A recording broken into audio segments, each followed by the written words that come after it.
And I am pretty astonished, I have to say. This is the strongest action against a member of the royal family that I know of.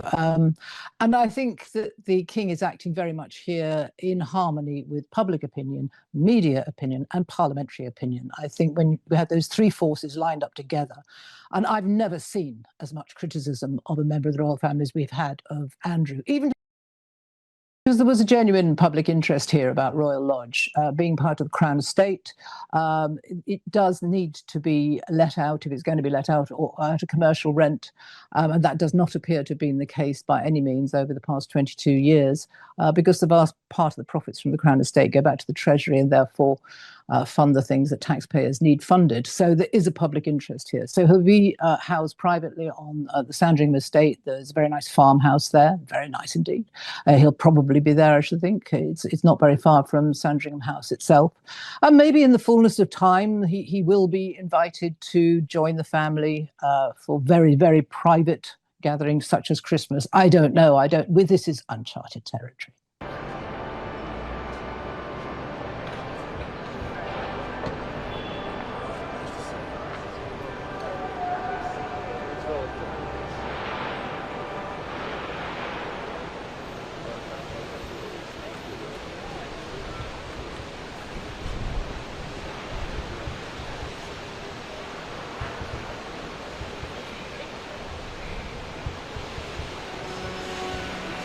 This, to me, is about getting the house in order.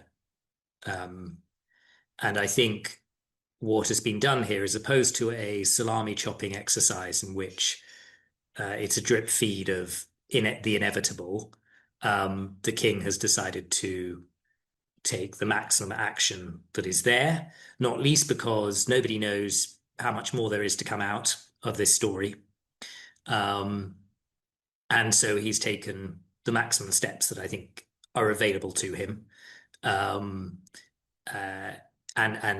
this is about getting the house in order. I think what was very noticeable is the final words of the statement.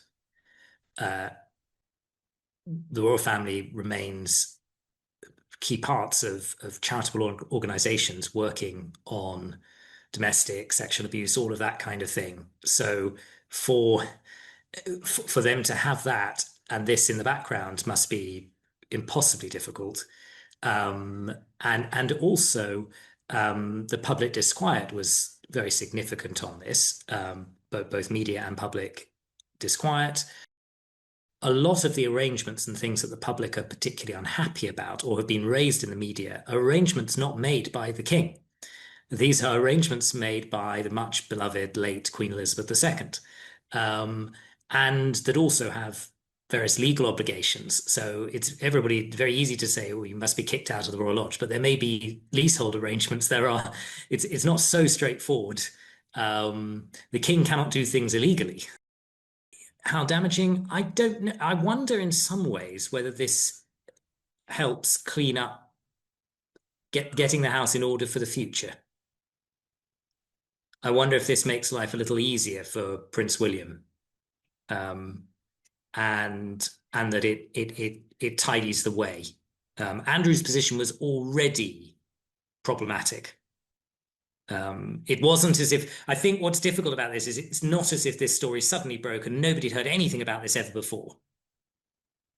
This has been, there's been rumor and story and interviews and a whole host of media drama, everything about Prince Andrew for some time. So I think in that sense, it's not a sudden scandal.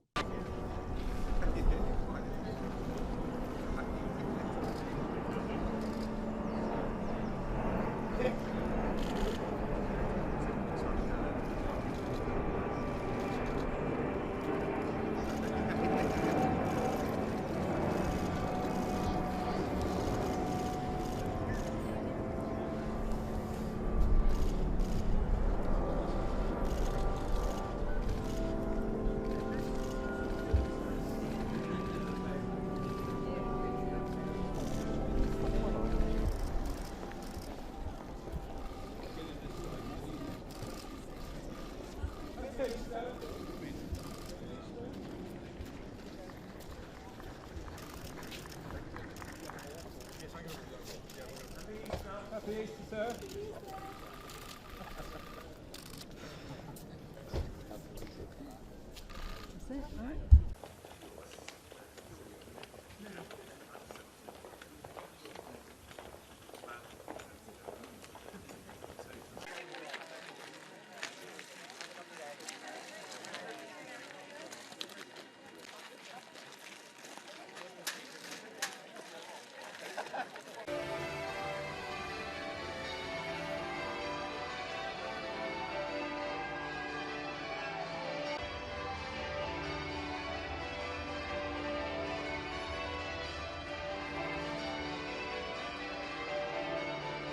In the last few weeks, and I just wish to reiterate and to reaffirm the statements which have already been made on my behalf by Buckingham Palace.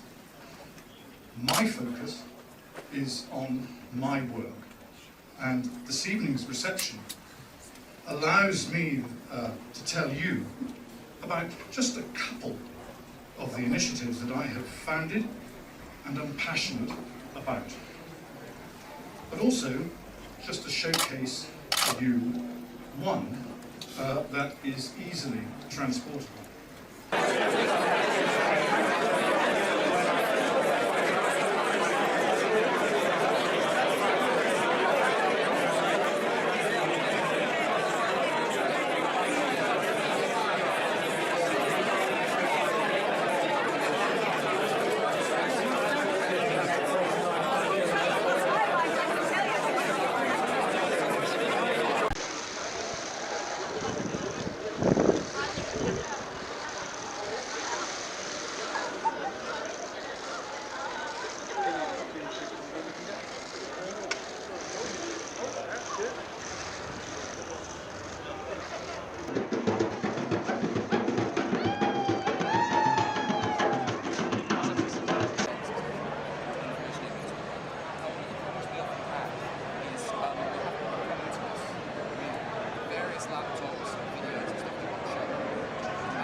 Party and bodyguards! Quick march!